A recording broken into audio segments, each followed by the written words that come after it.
Bonjour tout le monde, j'espère que vous allez bien, moi ça va trop bien. Aujourd'hui on se retrouve pour une vidéo, je ne sais combien c'est le nombre, mais présentation Sojo. Je me suis dit, ça fait longtemps que tu n'as pas présenté des petits Sojo, donc je me suis dit pourquoi pas vous montrer 4 petits Sojo, que pour moi c'est un Sojo, pour moi ça vaut le coup, et pour moi je surkiffe. Est-ce qu'il en faut plus? Non, je pense pas. Donc c'est parti.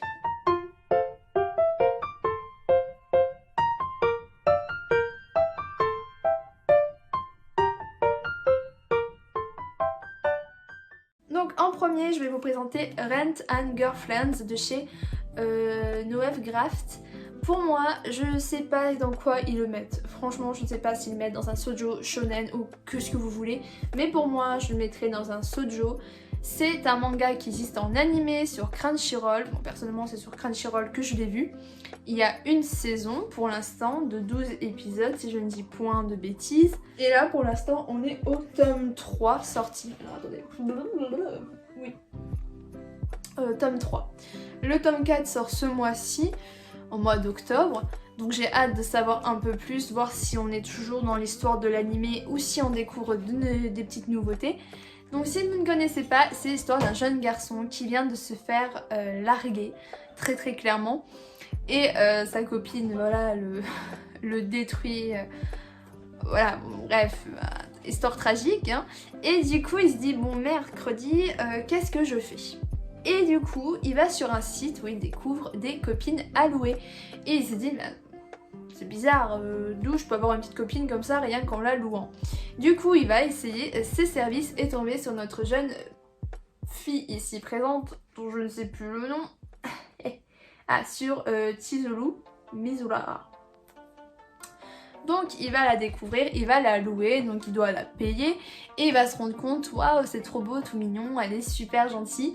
Et bim boum, il découvre sa vraie nature lors du deuxième rendez-vous il me semble, parce qu'il se dit ouais à un moment donné arrête de surjouer et tout, il gâche un peu le deuxième rendez-vous, du coup elle pète une durite et du coup voilà.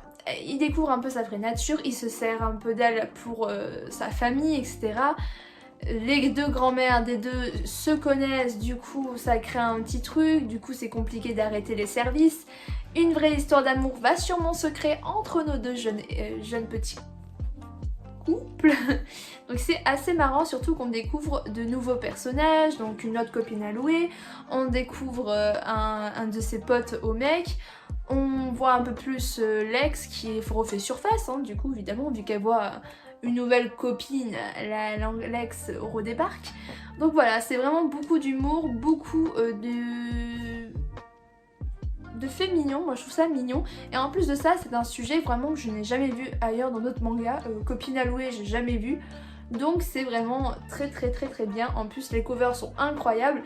Et à chaque fois tu obtiens une petite carte que j'ai oublié de prendre, excusez-moi. Mais tu as normalement une petite carte avec. Et les dessins en plus de ça sont hyper canons. Par contre, juste ce qui est un peu plus chiant, c'est le prix. Ça coûte 7,95€ pour un tout petit format. Après tu sais que tu payes pour la petite carte et pour l'effet magnifique du manga. En deuxième, nous avons 3 Yakuza pour une otaku de chez Soleil Manga. Donc pour l'instant 2 tomes sont sortis, le 3e tome sort en novembre si je ne dis point de bêtises et c'est juste canon. Regardez-moi ces covers, incroyable. Le tome 2 aussi elle est magnifique. Elle est où? Hop, je vous montre aussi la deuxième, regardez-moi ça. Je suis désolée mais elles sont juste canon. Incroyable, bref c'est juste pour vous montrer vite fait. Elle est tellement belle la cover, c'est incroyable. Alors, explication du résumé, c'est l'histoire du coup d'une otaku et de Yakuza. Voilà. Non, pour dire plus, c'est l'histoire d'une jeune fille qui va sauver un vieux papy. Bon, de toute façon, j'ai déjà plein de fois expliqué l'histoire, mais voilà, c'est une jeune fille qui va sauver un vieux papy qui se retrouve être le chef d'un clan de Yakuza. Et du coup, il décide de faire en sorte que la fille se marie avec un de ses 3 successeurs pour devenir la chef du clan. Et voilà.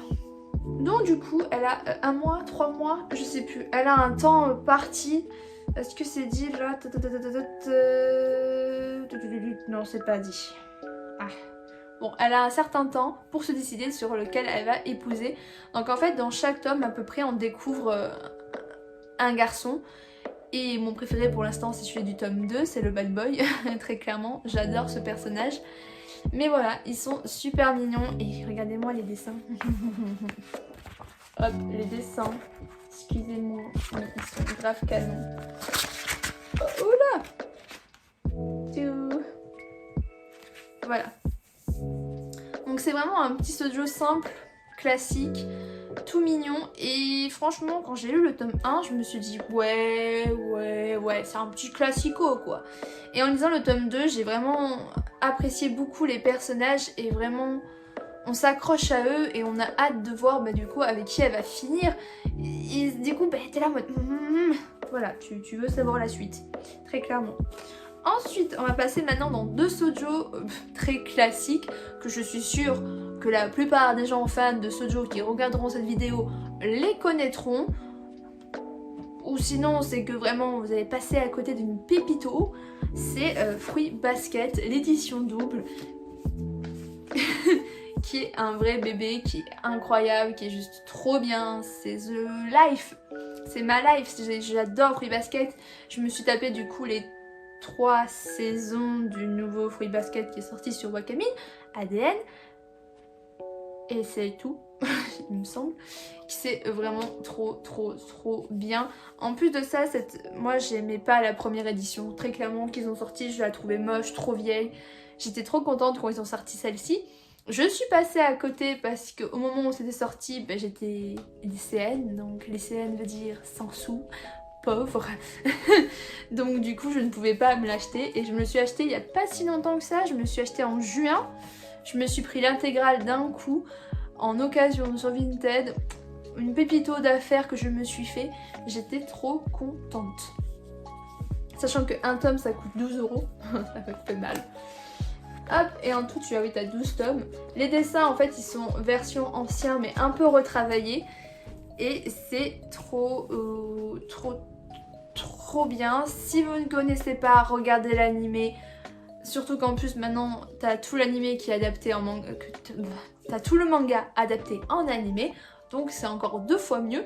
Et apparemment ils parlent de faire une saison 4 de Fruits Basket. Alors je suis en mode est-ce que c'est une rumeur ou pas? Je ne sais pas. Ou une saison 3. Je sais plus combien il y a de saisons. Franchement à force Fruits Basket je me perds. Pour moi il y a 3 saisons. Mais après je veux pas dire de bêtises. Donc bref.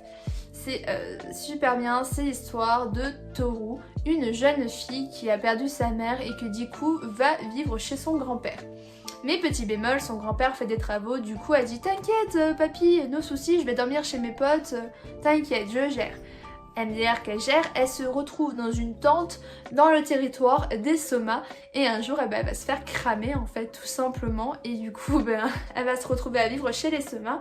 Et elle va découvrir leur petit secret. Donc je ne vous dirai pas le secret que c'est, évidemment. Comme ça, ceux qui n'ont pas regardé ne sont pas spoil. Mais voilà, ce petit secret va quand même changer beaucoup.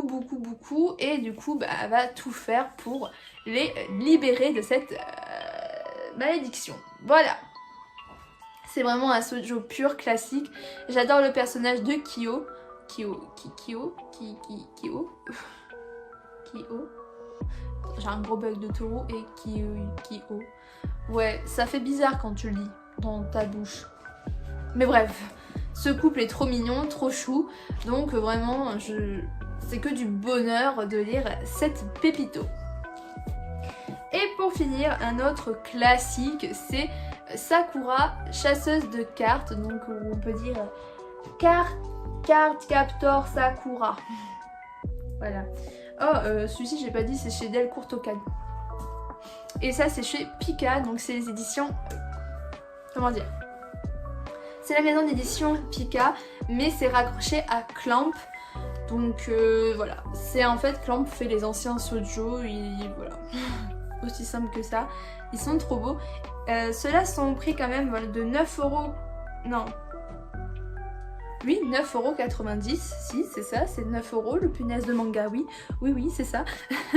C'est 9 € et dedans en fait à chaque fois tu as une petite carte. Non, je viens d'acheter le tome 3. Et en tout tu as 9 tomes sortis et après tu as la saison 2.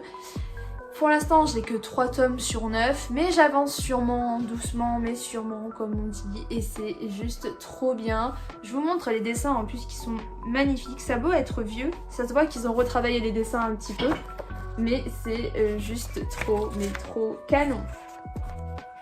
Voilà, c'est trop beau.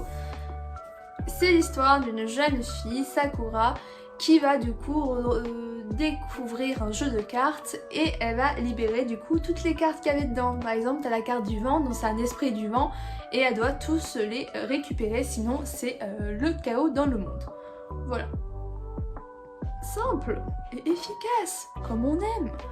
Voilà, c'est une série que j'avais découvert en animé quand j'étais petite, j'étais bercée dedans, je surkiffais. Et je me suis dit pourquoi pas me lancer vraiment dans le manga et tout me refaire de A à Z parce que ça vaut vraiment beaucoup le coup. Sachant que dans l'animé, t'as la suite qui est sortie en version magnifiquement trop belle. C'est ça qui m'a donné envie de me relire, de me refaire la série en manga. Voilà. Donc j'espère que cette petite vidéo vous aura plu sur la présentation de 4 petits shoujo que moi je surkiffe et que je peux que vous faire surkiffer, hein, tout simplement. Donc n'hésitez pas à vous abonner à ma chaîne si mon contenu vous plaît et à laisser des petits commentaires, ça fait toujours plaisir. Allez, ciao!